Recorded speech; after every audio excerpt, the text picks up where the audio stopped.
It all started with a very simple idea. Tell the stories of how successful middle market CEOs made it to the corner office. I'm Brant Handley, founder and managing director of Resource Options International, or ROI. We're the USA's premier executive search firm focused exclusively on empowering middle market companies to attract, hire, and retain A players while transforming top executives' careers and lives. ROI's Into the Corner office is dedicated to discovering how middle market CEOs advance their career, and we're making these remarkable and sometimes quite unbelievable stories available to you for the very first time. Listen and learn about the challenges they've overcome, the interesting people they've met along the way, and the lessons learned that steered these executives' unique journey into a middle market corner office of their own. I know you enjoy these CEO stories as much as I've enjoyed recording them. So thank you for listening today. And if you like what you've heard, rate us on iTunes or wherever you get your podcasts. I'm looking forward to you joining me on the next great middle market CEO adventure into the corner office.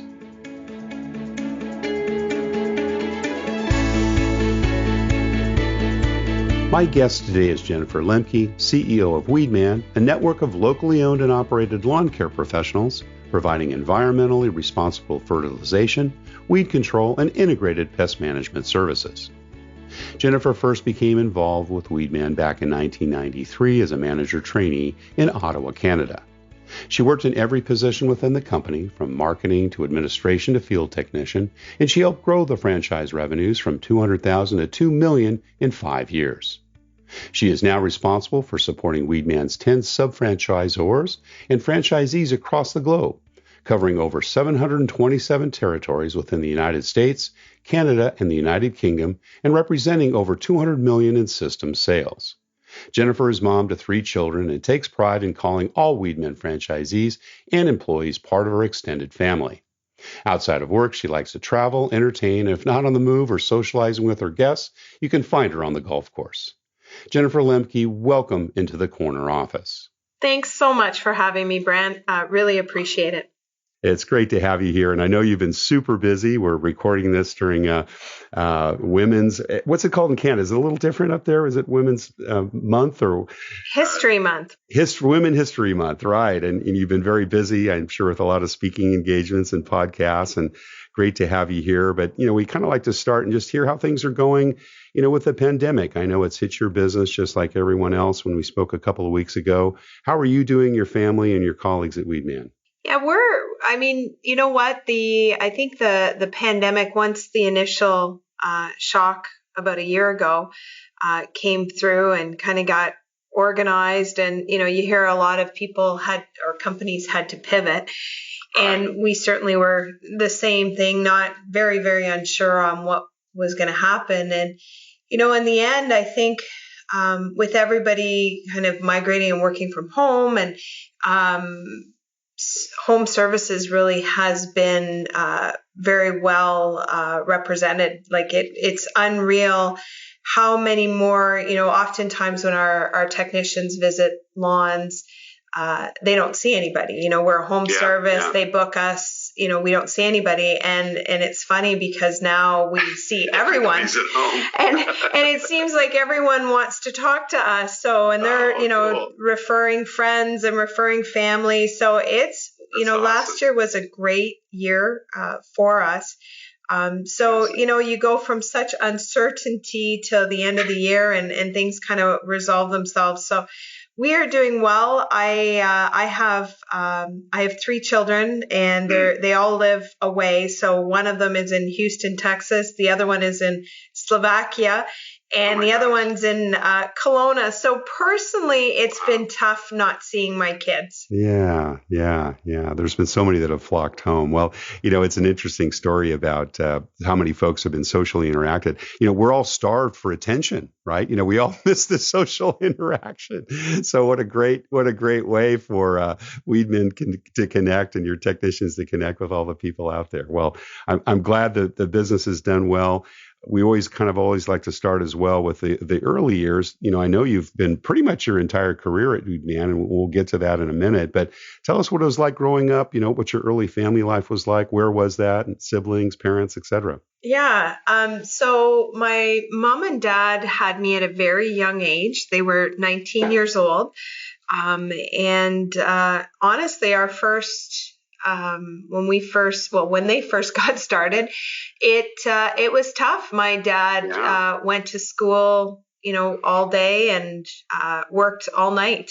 So it was very meager beginnings. And where was that, Jennifer? In Ottawa, Right. Ontario. That's our nation's capital here in Canada. Yeah. So grew up, when you're a kid, you don't really know anything different, money or no money. Love was there. And I was an only child for 15 years. And then my parents decided to have another one, my brother.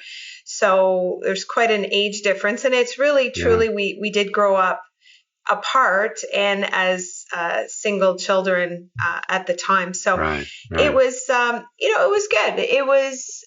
Well, you kind of grew up with your parents in that regard too, though, right? In the young age. Yeah. Yeah. Did mom work from the home, or did she also have a career? She did. She worked at the government here in Canada, Government of Canada, and then transitioned over to Bell Canada and worked there for many years and supported my dad while he went to school, and then started his career up with Union Carbide. We were living in Toronto at the time. We traveled actually quite a bit. Now that I think about it, we went from Ottawa to Winnipeg, from Winnipeg to Niagara Falls, then Niagara Falls to Toronto, and then back to Ottawa. So did travel a lot through my youth, and I guess that kind of helped me be very adaptable.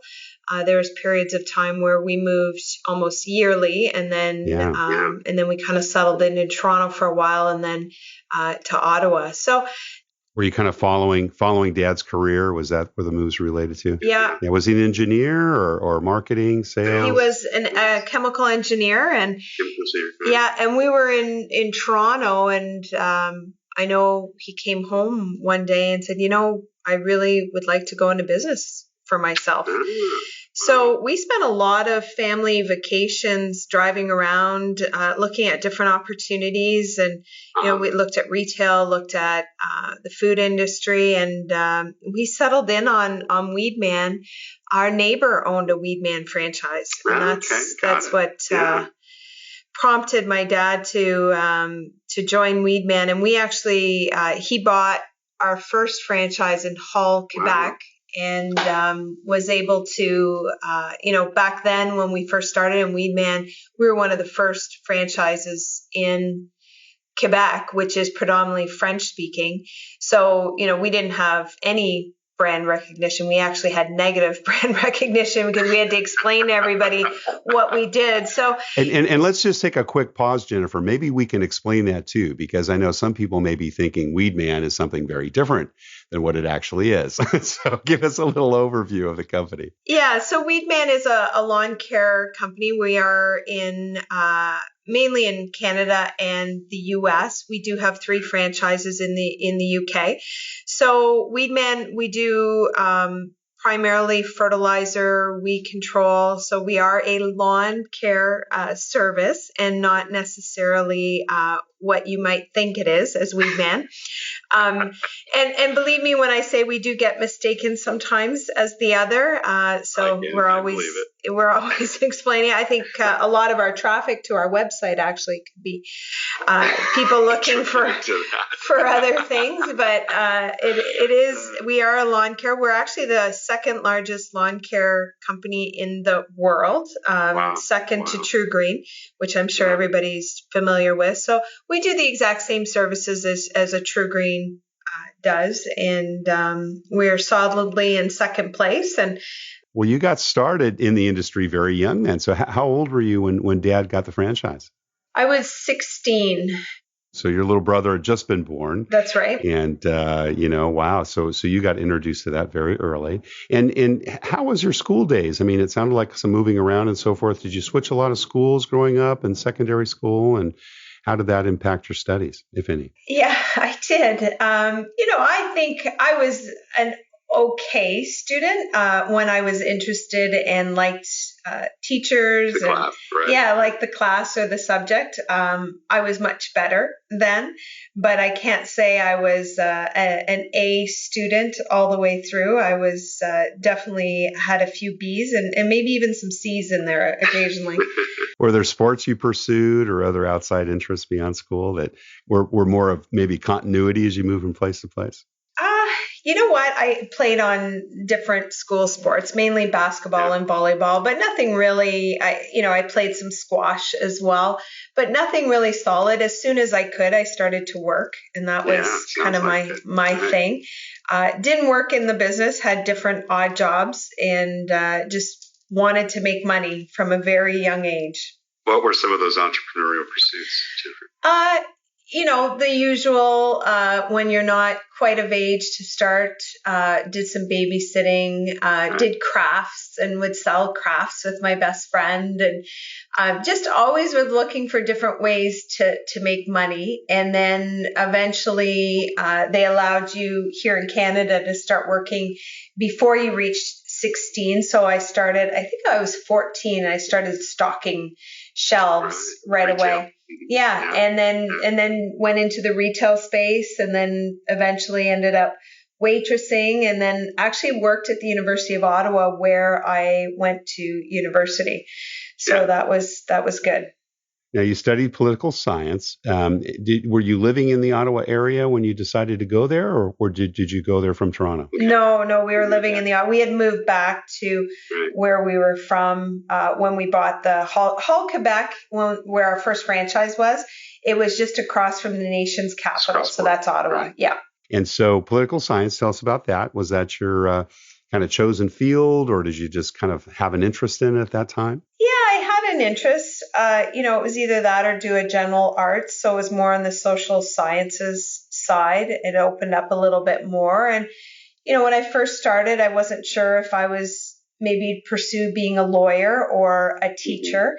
I found that I was a little bit more passionate teaching and being around people and training others. And I learned that when I was working at the University of Ottawa and some of my other positions that I've held throughout my time. And it was interesting. That was kind of what I thought I would do, go through political science and then go to teachers college. And then that's when my dad approached my husband and I, at the time, my fiance, and said, would you be interested in joining Weed Man? And that's when we decided to come on full time. Prior to that, I would do odd jobs for my dad, mall shows, telemarketing, that kind of thing. But really on a full-time basis, I guess it was in 92 when I joined Weed Man.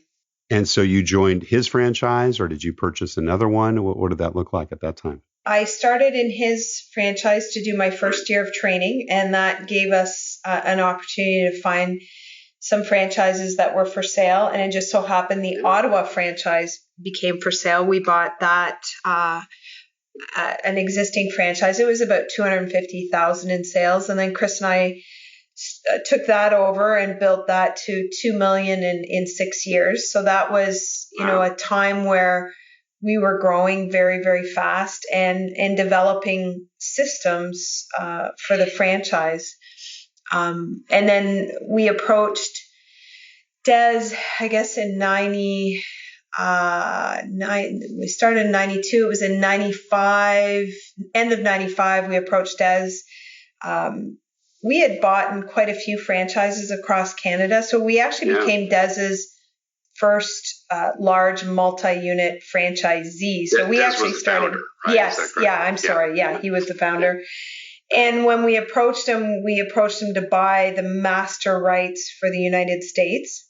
Right. And that's where we kind of went into the franchising side of the business. And with the experience that I gained through my operational experience. So, if I look back during that time, I was a technician. I worked in the office. I did every position you can imagine in the company. So it really gave me a unique perspective when we bought the master rights for the US and started franchising Weed Man in the US, I was brought over to that side of the company and was able to really get a sense of what our franchisees were going through. So it was good. It was a really good experience that I had through operations that allowed me to help the US grow the way it has. Yeah, that's awesome. So yeah, I know that when you mentioned earlier when your dad actually took up the franchise, that was the last thing you wanted to do. What kind of flipped for you? Because you got pretty much involved right outside of what was it your first job after college? Did you go right into it, or was there something in between before you actually joined Dad? Yeah, I like I said before, I always had jobs, and I worked a lot of different jobs. And actually, I stayed at a lot for long periods of time. So I was working probably 2 or 3 jobs while I was going to university. And a restaurant that I was working at, I was a waitress, shut down. So I went into the university and just walked into the first kind of doors that I saw and said, hey, are you hiring right now? And they said, well, no, not really. And I said, hey, I will do anything. I'll take any hours that you can if you have filing. And they said, okay, we'll hire you. And it was probably one of the best things I did. I ended up working at the University of Ottawa, and they actually paid for my last 2 years of university. Oh, that's awesome. Yeah. So I worked for in the telecommunications department where we would they had remote learning centers. So we'd have a professor at the university, and they would broadcast out their courses out to very, very northern, remote areas in Canada. So I would be charged in making sure that the center offsite was properly wired, and they had electronic chalkboards and all kinds of different things that you had to make sure was set up. And then I would make sure that our rooms were set up at the university, and then we'd have professors come in and do their course live in front of students at the university, but then that would also be broadcast simultaneously to these remote centers. Yeah, so that's where I ended up going from filing to that. And that was a really good experience for me, working on the outside of the business, having a boss that was, different than my dad, and learning about office politics and the what people are looking for, and just experience that. In fact, my daughter now has joined the company with her husband. And I wanted that first. I wanted her to go out to the real world and experience that. So that was something that I had learned, and I've kind of brought up now, even with my kids that are looking to maybe join the business. I'm like, no, go and find yourself. Make sure this is what you want. Yeah, very clear. No, that's terrific. And so did you continue with employment at the University of Ottawa after graduation, or was it pretty much soon thereafter went into Weed Man? No, after graduation. And what brought me back to my dad was, like I said earlier, we had grown up, fairly, when I was young, we were, I wouldn't say poor, but we certainly weren't rich. And we kind of, and then he built this career at Union Carbide and did very, very well there. And then, decided to go back into lawn care. And I was very unsure about all of that. I didn't really know if that's what I wanted to do for the rest of my life. So, of course, go to university, work at the university. And then all of a sudden I start seeing my dad. He's accumulating wealth, he's getting new cars, a brand new house. And it's like, maybe there's a little bit more to lawn care. Take a look at that. Yeah, let me take a closer look at that. And, he approached Chris and I. And Chris, my husband, both his parents were entrepreneurs, and it felt right at the time. His dad was in construction, his mom was in real estate, and he understood what it looked like. He grew up in that atmosphere. So for him, he was like, yeah, let's do this. And So we joined, not right after university, but shortly thereafter, and me with political science and Chris with a criminology degree. Nothing to do with lawn care, but qualifications for lawn care. That's right. That's right. So yeah, it's been great. And, Chris and I have worked together now for 28 years together. And, that brings challenges in itself, working with your spouse for that long. And then certainly working for my dad brings a whole new dynamic to the equation. Is he retired from the business now? Yeah, he retired, right at the beginning of 2020. So he retires and then COVID hits. Yeah, good timing. Good timing. Cash out at the top. Yeah, right. So but he's been there all the way through all of this and very involved. Even though he's retired, I don't think he'll ever truly retire. And I'm so happy that he's not, because he has been my mentor through all of this and been awesome. Awesome. When was the first time you started managing people, Jennifer? I would say when I went to my first year in Ottawa, when we took over the franchise. One of the things that I loved, I can remember my dad asked me, like, what is something that you'd love to do when I was in university? I said, I really love to teach. I feel like that's kind of my space. I had a few opportunities. I like working with people. And so when I joined Weed Man and started to manage people, one of my first things you have to do is you have to hire staff and you have to train them, right? And it was like, oh my goodness, I get to do what I love to do every single day, being a small business owner. So for me, I don't know, it just felt so right. I think now that I look back at my career within Weed Man, that's probably has been my favorite thing, was working with people, and I guess it might sound cliche, but helping them make them the best that they can be. And to do that, you need to manage them. And when I say manage them, it's more coaching, being a coach and walking alongside them. So for me, that's always been my style. I don't ever think that I'm the boss. I kind of think that I'm a coach, and I just have some incredible players on my team, and I get to direct and help alongside them and play in the game with them. Now, you mentioned earlier Des. What's his full name? Des Rice. Okay. And you got to know him or her, him, I assume, right? Okay. As you develop the franchise business, how did that kind of transition work? Is he still involved with the business? Did you, kind of eventually come up alongside him or buy him out, or, what was the transition there, and when did that take place? Yeah. So, unfortunately, Des passed away a few years back, and his wife, though, was involved in the business. When I say Des was the founder, it was really Des and Brenda Rice were the founders. And when Des passed away, Brenda took over, and she had her CEO, Mike Kernigan.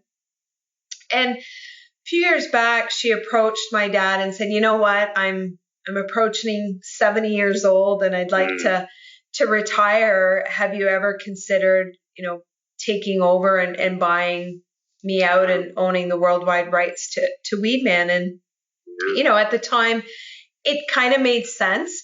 We were a brand in Canada, and we were a brand in the US. Although the same brand, we were a different brand. We were at different evolutions. And you can imagine they had a website and we had a website. They had different tools and we had different tools. So it made sense, because for us to be we needed to behave like a $200 million company. And by being segregated the way we were, it was kind of a natural evolution for Weed Man to kind of come together. So Brenda is still a shareholder in our company. And, my dad has been a master of creating win-win situations for people. So I think we were able to achieve that with the acquisition. And so I have, transition, and our team here at Turf Holdings help transition and bring all the Weed Man Canadian dealers onto, and now we manage everyone together, and now we're one Awesome. brand, and it's been great. When did that process start, I guess it was December 1st, 2018. 2018, yeah, so not too long ago. And is the process still ongoing, or were you able to complete that in a year or so? It is. Our first year, for the first few months, I did a lot of listening. So, just to kind of step back, in the U.S., we really developed a lot of business tools and really, developed these tools growing Weed Man USA. So when we came over to Canada, as I said before, we had franchises that we also owned as part. So we were a franchisee in Canada and the franchisor in the U.S. So a lot of the systems came from what I'll call our corporate offices that we applied to the U.S. And then, the natural separation started to happen. They were doing their thing. We were doing different things in the U.S. We had different products that were available to us, which allowed us to do more things creatively with different products and programs in the U.S. than we could in Canada. So when we came back into Canada, the first few months, I just really, to do it right, I had to go, my husband and I, Chris and I, we went out on the road and we visited all of our franchisees. I wouldn't say all of them, but 80% of them. And so we developed these systems, and there's a lot of our franchisees that were really gung-ho to learn the system. So all those early adopters, we said, we'll come to head office and we'll work with you. We'll roll out all of the systems that you may not be used to using in your business. We'll train you on them. We'll spend, 7-8 days together and just really kind of dive in. And then I would say a lot of other franchises were like, we just want to kind of wait and see. You guys are the big corporate people coming in, which we're not, but that was the that feeling. Was a perception. Right.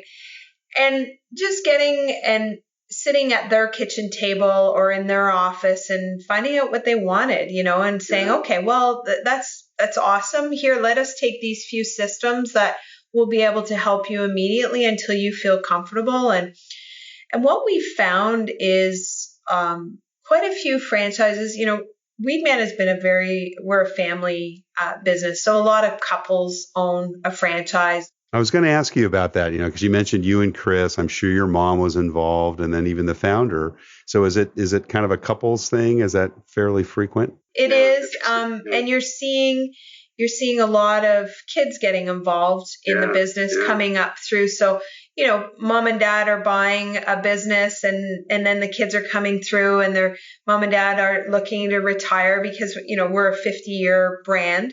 Right. So we're seeing, since we transitioned, we're seeing a lot of that being handed over to the kids and leaving a legacy and kind of now, adopting a lot of these new systems with the younger generation. So it's been awesome to see this type of transition happen.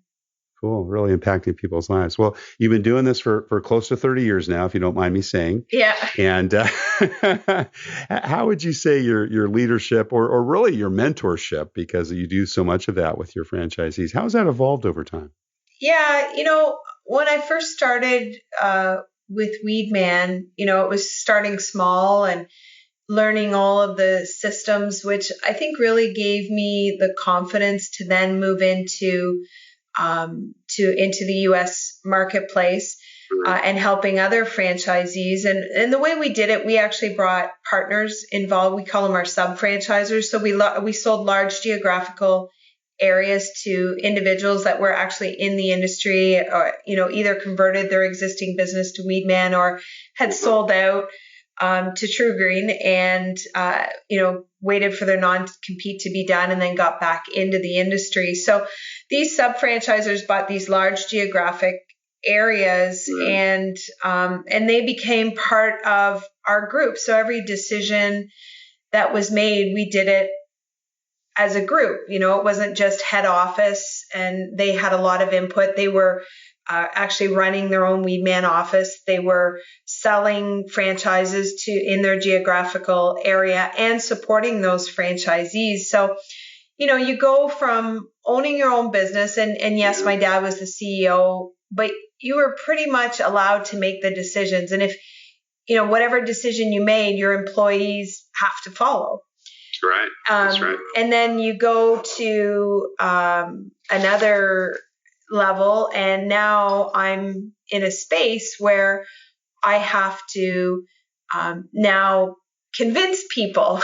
I'm not, I don't own all these franchises, so you've got to evolve. Really influencing, isn't it? Right, right. So it wasn't, it's different when you own your own business and you make all the decisions and you have a team and a staff. You can say, this is what we're going to do. Right. In my case, I'm like, and you're lucky if that gets executed. Yeah, right. And this is, so now I have to say, okay, well, this is what I think we're going to do. Who's with me? Raise your hand. Yeah, raise your hand and let's do this. What would you like to do differently? Yeah, so you learn to have to sell your ideas. So that, that's how I think I had to learn at a young age. I guess I wasn't that young when I moved over, but it was kind of like, it was a real change for me, and it made me a better leader because they don't have to follow you. That's right. They don't, right. So you have to be innovative on how you introduce things. You have to listen a lot, and you have to look at the data to show people, you got some people they trust you, so they're going to follow you. But then there's other people, it's okay. You know what? Bring me the data. I need to see it. So right, sure. It makes me look at issues and things really differently from all angles, because I know there's, we have a group of very unique gentlemen, my dad included, and he's probably the toughest one of all to convince. So you're almost negotiating all the time with people. So. And both parties have the ability to walk at any point in time, but you go through, I'm sure, a fairly arduous process in determining who your franchise partners are, right? So you don't necessarily want to separate too soon if they've got opposing ideas. Yeah. And on that, on a follow up, I mean, it's hard enough to get people to take direction. It's even harder in a company culture standpoint to keep that propagated, keep that company culture going when you have employees. I can imagine it's even a lot tougher in a franchisee relationship. But how do you do that? Are there ways in which you help communicate that culture and get that culture, keep that culture fresh, I guess, with your network? And again, how many total franchisees in Canada and in the U.S. you've got to have? Was it in the hundreds or more in the dozens at this stage? Yeah, we have in the U.S. 213 and 97 in Canada, and then 3 in the U.K. And then they have employees on top of that, so we were probably talking to several thousand employees. So yeah, how do you do that? How does the culture keep fresh and vibrant? Yeah, it's a good question. And for me, and it starts with my dad. My dad and I together is creating a culture of winning and growth. And that was probably a hard transition for some of the Canadian franchisees. We have always been very, very laser focused on the franchisee's success. And we understand that if they're successful, they're growing, they're creating opportunities for their employees, they're happy. It means they're making money and they're getting off of the front lines because they've grown to a size that they're able to hire people and put people in management, and they don't have to be there all the time, as some small business owners do. So being very laser focused on their success, I knew eventually our success would come. So that has been, I think honestly, the secret to our success. There's nobody in the system that could say that I'm not wanting the best for them. I want them to grow. And it's funny because when we came into Canada, the Canadian marketplace is a lot more mature. It has a 50-year history where In the US, it's a 25-year history. So it's different. Whereas in Canada, they're established. We have a lot of markets that, they feel that they have incredible market penetration, and they do, and they have incredible retention rates. So it's kind of like, why do I want to grow? And, but then the same people are asking themselves why they can't retain employees, or, why are people leaving them after 10 years? And it's because if you can't provide a career path for A players, they're going to go elsewhere. Right. Just like anywhere else. Yeah. Exactly. So that's why, we're looking at different brands. We're looking, we introduced Mosquito Hero as a kind of a sub brand to Weed Man, so that they can grow that side of the business. It makes sense. We're there. It's some of the same products that we're using. So adding that, we're looking at, robotic lawn mowing. We're looking at adding tree and shrub services to the portfolio. So really expanding our services, encouraging top end growth, and clearly bottom end as well. Bottom line. So that has, I think, been a real key to our success, just being really laser focused on the franchisees' success, and then everything else kind of falls in place. So on the other end of it, what do you look for when you're making bets on the franchisees? You want to invest in and bring in the team. Yeah, we've been really blessed. I mean, certainly we've had a few franchisees that things didn't work out, but by and large, we have had some great franchisees. And, now with the success that we've experienced, if somebody's not happy, we just, okay, let's figure out how we're going to sell your business. And somebody else in the network is going to buy. There's not a franchise that comes up for sale that doesn't get bought out. So it's, when you can't argue with success, and that's when, somebody comes to us and is unhappy, then, we can help them transition and say, hey, it makes sense. It's just not for you. And that's fine. So, and your question, who do we look for? Yeah. What are your criteria? It's hard. It's hard. You spend a lot of time at the front end before they sign on the dotted line, and you try and lay everything out. It's not easy. We do not advertise ourselves as a turnkey operation. It's a lot of hard work. There's nothing that's going to come easy in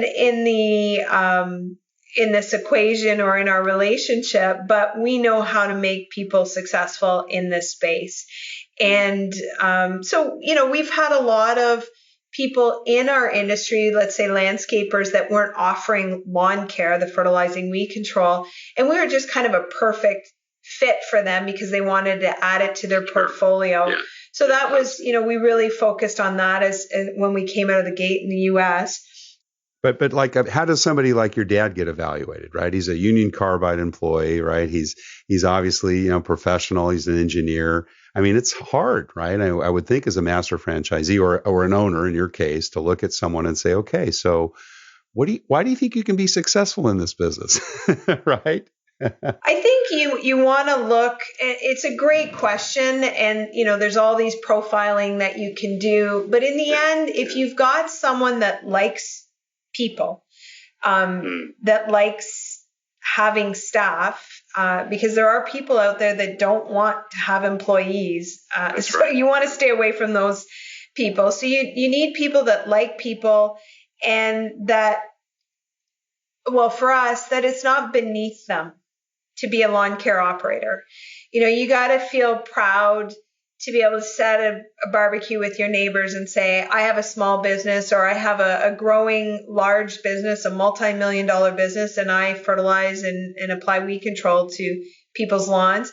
I beautify their green space and make their home value go up. So if that makes you proud, then it's something that you should be looking at, because we're a bit of a hidden gem in our industry. Yeah. And again, as you said, in the beginning, with so many more people spending time at home, working from home, and I don't know about you, but I don't think that's going to change a lot. I think people will come back to the office, but I think a lot of folks have really enjoyed, kind of the working remotely. Productivity's certainly been higher for a lot. And, you want your environment to continue to look good, right? So you care more about what the outside looks like over time. Yeah, and I think people are traveling less and, like you said, just spending more money on their homes because they're staying at home and working from home. Well, Jennifer, you've been very, very generous with your time. Thank you. We've always asked one last question to all our guests, and that's, what kind of career and life advice would you give to someone who, maybe has their eyes on a franchisee, right, or a franchise model, or maybe become, an owner of that, and maybe in a corporate career today or what have you. I know that your dad probably went through that, and you went through that as well, with all the various things. What does it take to be successful? And if some of our listeners were thinking about either becoming a franchisee or a master franchisor, what would you tell them? If you are looking at franchising, I think being very aware of, there's so many segments, so many areas you can go out into. And for us, we're looking for people that are passionate about people. That's the number one thing. The second thing, you want to make sure that you can make money at doing what you're going to be doing. And, what we tell any candidate that's looking at the opportunity, the biggest part of the whole process is we're going to be business partners. So you have to trust us, and we're going to earn that trust through this process. But you need to make sure you feel comfortable following direction in this relationship or partnership. And the only thing that we tell people is go out and call our franchisees. Call any one of them and see what the relationship looks like. And if you feel comfortable with that, and I'm coming from experience within our brand, but I would say that would go beyond any other brand. I would also recommend to look for opportunities that are recurring revenue. For us, that's one of the things that we bring to the table. Every January 1st, you don't start from zero customers. 80-85% of your customers renew year after year. So the recurring revenue model is a strong model, and look for a franchisor that's focused on your success. And those are the questions you should be asking as you do due diligence to other franchisees. Well, Jennifer Lemcke, Chief Executive Officer at Weed Man, thank you so much for sharing your journey into the corner office. Thanks, Brant. Thank you for listening to Into the Corner Office with Brant Handley. We hope you enjoyed hearing our guest CEO story as much as we did. If you want to hear more CEOs reveal their journey into the corner office, please subscribe via iTunes and tell your friends and colleagues. For more information about Brant, Resource Options International, and the mighty middle market, visit www.goforroi.com. We look forward to having you join us for our next episode.